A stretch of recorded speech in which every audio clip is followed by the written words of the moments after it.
जब हमारे किसान भाइयों के मन में आता है कि अब गेहूँ की बुवाई करनी चाहिए, तब वो सोचते हैं कि कौन-सी वैरायटी का चुनाव हमें करना चाहिए। इनमें 2 वैरायटी काफ़ी शानदार हैं, जैसे एचडी 2967 और श्री राम की सुपर 303। इन दोनों वैरायटी के बारे में हमारे किसान भाई सोचते हैं कि इसमें कौन-सी लगाई जाए, कि ये जो श्री राम की वैरायटी होती है सुपर 303 ये ज़्यादा बेहतर है या जो एचडी 2967 होती है वो ज़्यादा बेहतर है।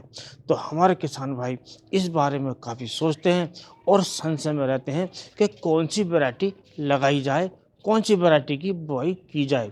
तो दोस्तों आज हम इसी बात पर प्रकाश डालेंगे कि इन दोनों में कौन-सी वैरायटी शानदार है, कौन-सी वैरायटी हमें लगानी चाहिए, कौन-सी नहीं लगानी चाहिए।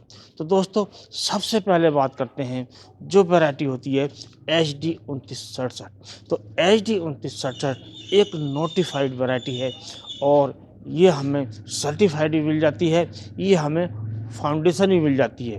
तो इस वैरायटी को हम बुवाई कर सकते हैं। एक जो वैरायटी की बुवाई जो हम कर सकते हैं, वो हम अर्ली में कर सकते हैं। यानी कि जो इसकी वैरायटी की बुवाई है, हम कर सकते हैं केवल नवंबर के महीने में। और नवंबर के महीने में यदि इसकी बुवाई की जाए, तो इस वैरायटी से जो हमें कल्ले मिलते हैं, वो ज़्यादा मिलते हैं। ज़्यादा कल्ले मिलने से जो पैदावार मिलती है, हमें शानदार मिलती है और इसकी जो पौधे की जो ऊँचाई है, वो मिलती है हमें 100 सेंटीमीटर के आसपास और इसके कारण हमें अनाज तो ज़्यादा मिलता ही मिलता है, लेकिन इसके साथ-साथ भूसा भी हमें ज़्यादा मिलता है और इसकी पैदावार ज़्यादा मिलने से हमें लाभ भी ज़्यादा होता है। यदि बात करें इसकी पैदावार की, तो इसकी जो पैदावार है हमें 25 से 28 कुंटल प्रति एकड़ के हिसाब से हमें ये जो मिल जाती है पैदावार इसकी। और इसकी जो बालियाँ होती हैं काफ़ी मोटी और भूरी होती हैं और देखने में खेत भी काफ़ी शानदार लगता है। इसकी बुवाई हमें जो किसान भाई हैं वो कर सकते हैं और इस बात का ध्यान रखें कि इसकी बुवाई समय से करें और इसका तना मोटा मजबूत होने के कारण ये वैरायटी गिरती भी नहीं है और इसका जो उत्पादन है हमें ज़्यादा मिलता है। और दोस्तों अब बात करते हैं जो श्री राम सुपर 303 है, ये जो वैरायटी है ये भी शानदार वैरायटी है और ये जो वैरायटी हम बुवाई करते हैं, ये इसकी बुवाई जो हमें करनी चाहिए वो करनी चाहिए नवंबर और दिसंबर के महीने में। यानी कि इसकी जो बुवाई है हम अगैती भी कर सकते हैं और लेट भी कर सकते हैं। ज़्यादा लेट हमें किसी भी परिस्थिति में नहीं करनी चाहिए और यदि बुवाई हम इसकी समय से करते हैं तो हमें इसका ज़्यादा उत्पादन मिलता है, क्योंकि दोस्तों इसकी जो कल्ले देने की क्षमता है वो काफ़ी ज़्यादा है। अच्छे कल्ले निकलते हैं, अच्छी बालियाँ आती हैं और ज़्यादा उत्पादन हमें मिलता है। और बात करें इसकी लंबाई की, तो इसकी जो लंबाई होती है 90 से 95 सेंटीमीटर इसकी लंबाई होती है।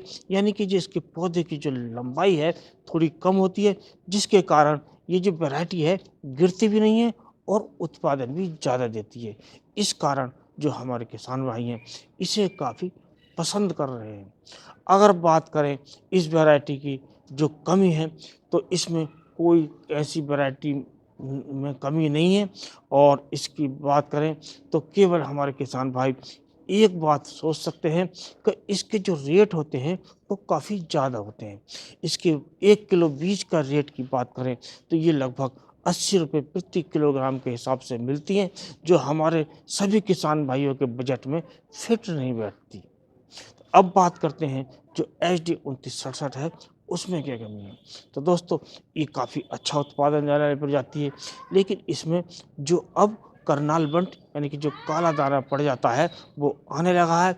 इस कारण इस वैरायटी का यदि आप बुवाई करते हैं, तो आपको जो कार्बोनिज़म जो आता है, वो 50% के रूप में उससे 2 ग्राम प्रति किलोग्राम के हिसाब से बीज का शोधन करना चाहिए, अर्थात सीड ट्रीटमेंट करना चाहिए।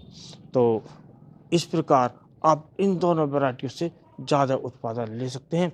आप अपनी पसंद और बजट के अनुसार इन वैरायटियों का चयन कीजिए।